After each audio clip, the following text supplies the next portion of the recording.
Este podcast é uma gentileza da Pasta Chefe. Almoço aos sábados e domingos para entrega.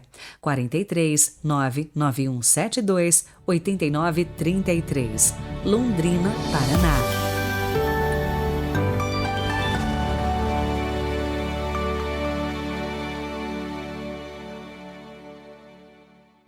Quarta-feira, 28 de dezembro de 2022. Sejam muito bem-vindos à nossa reflexão de hoje. A igreja se veste com a cor do martírio para celebrar os santos inocentes. Rezemos.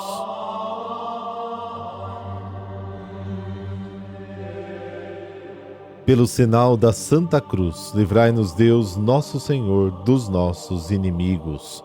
Ó Deus, hoje os santos inocentes proclamam vossa glória, não por palavras, mas com a própria morte. Dai-nos também testemunhar com a nossa vida o que os nossos lábios professam. Amém.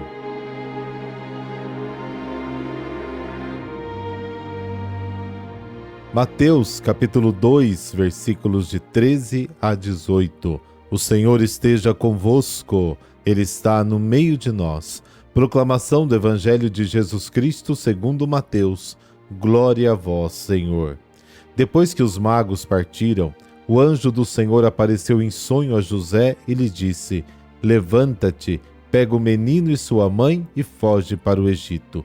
Fica lá até que eu te avise, porque Herodes vai procurar o menino para matá-lo. José levantou-se de noite, pegou o menino e sua mãe e partiu para o Egito. Ali ficou até a morte de Herodes, para se cumprir o que o Senhor havia dito pelo profeta: do Egito chamei o meu filho. Quando Herodes percebeu que os magos o haviam enganado, ficou muito furioso. Mandou matar todos os meninos de Belém e de todo o território vizinho, de 2 anos para baixo, exatamente conforme o tempo indicado pelos magos. Então se cumpriu o que foi dito pelo profeta Jeremias. Ouviu-se um grito em Ramá, choro e grande lamento. É Raquel que chora os seus filhos e não quer ser consolada, porque eles não existem mais. Palavra da salvação, glória a vós, Senhor.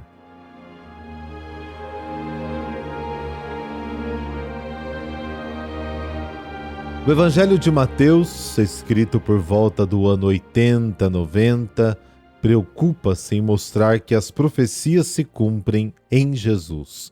Muitas vezes neste Evangelho se diz: tudo isto aconteceu para que se cumprisse o que foi dito pelo Senhor. Isso porque os destinatários do Evangelho de Mateus são as comunidades de judeus convertidos, que viviam uma profunda crise de fé e identidade. Após a destruição de Jerusalém no ano 70, os fariseus foram o único grupo sobrevivente do judaísmo. Nos anos 80, quando começaram a se reorganizar, cresceu a oposição entre fariseus judeus e judeus cristãos. Estes acabaram sendo excomungados da sinagoga e separados do povo das promessas. A excomunhão tornou o problema da identidade ainda mais agudo. Eles não podiam mais frequentar suas sinagogas e tinham suas dúvidas. Será que estávamos errados? Quem é o verdadeiro povo de Deus? Jesus é realmente o Messias? E para este grupo sofredor que Mateus escreve, e o seu evangelho é destinado como o evangelho da consolação, era para ajudá-los a superar o trauma da ruptura e como evangelho de revelação para mostrar que Jesus é o verdadeiro Messias, o novo Moisés em quem as promessas se cumprem, mas é também o evangelho da nova prática, para ensinar o caminho de como chegar à nova justiça maior que a dos fariseus. A preocupação de Mateus aparece no evangelho de hoje. Ele consola as comunidades perseguidas, mostrando que também Jesus foi perseguido. Ele revela que Jesus é o Messias. Na verdade, ele insiste 2 vezes em dizer que as profecias se cumprirão nele e sugere ainda que Jesus é o novo Messias, pois, como Moisés, ele também é perseguido e deve fugir.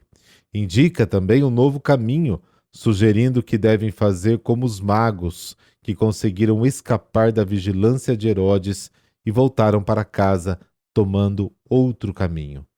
E quantas vezes também nós precisamos de novas estratégias de vida, novos caminhos, reorganizar mesmo a vida espiritual, principalmente, resolver aquelas situações do passado, mas que ainda nos ferem, para que a gente viva com mais leveza e mais alegria.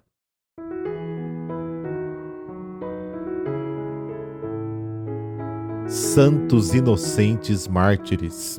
A Igreja denomina de santos inocentes as crianças, meninos, que Herodes mandou matar sumariamente quando soube do nascimento do menino Jesus. Queria Herodes garantir assim a morte daquele que seria o rei de Israel, uma ameaça potencial para o seu trono, conforme ele entendia. O Evangelho de Mateus narra estes fatos. Atraídos do Oriente pela misteriosa estrela que indicava o caminho para o local do nascimento do novo rei dos judeus, 3 reis magos chegaram à Palestina, mas então ela desapareceu.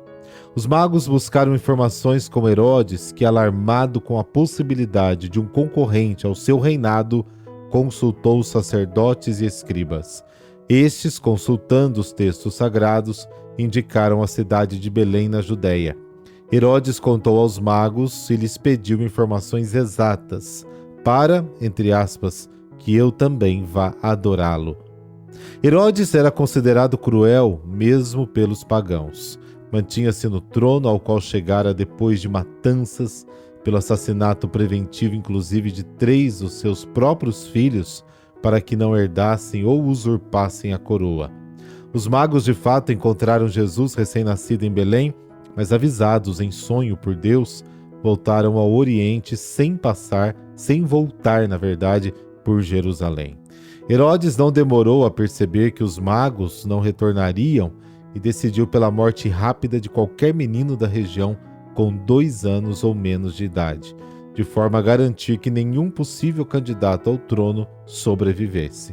Porém, milagrosamente, São João Batista, primo de Jesus, e 6 meses mais velho, sobreviveu à procura dos guardas. Estima-se que o número de meninos mortos foi em torno de 40. O evangelista São Mateus interpretou este múltiplo assassinato como o cumprimento de uma profecia do profeta Jeremias, que menciona o choro de Raquel por seus filhos mortos. Está no capítulo 31 de Jeremias. Raquel, esposa de Jacó e mãe de José e Benjamim, simboliza a nação judaica. O sepulcro de Raquel está na entrada da cidade de Belém, onde foram martirizados os meninos inocentes. São José, também avisado em sonho, partiu com Maria e o menino Jesus para o Egito, onde ficaram até a morte de Herodes, que foi horrível, corroído por vermes e com o corpo coberto de úlceras féticas. Ele gritou até morrer.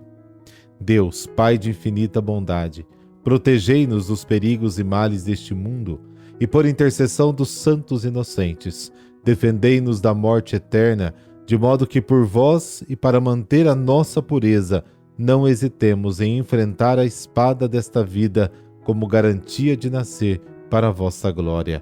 Por nosso Senhor Jesus Cristo, vosso Filho, na unidade do Espírito Santo. Amém. E por intercessão dos santos inocentes, dessa bênção de Deus Todo-Poderoso, Pai, Filho, Espírito Santo. Amém. Um excelente dia para você e até amanhã, se Deus quiser.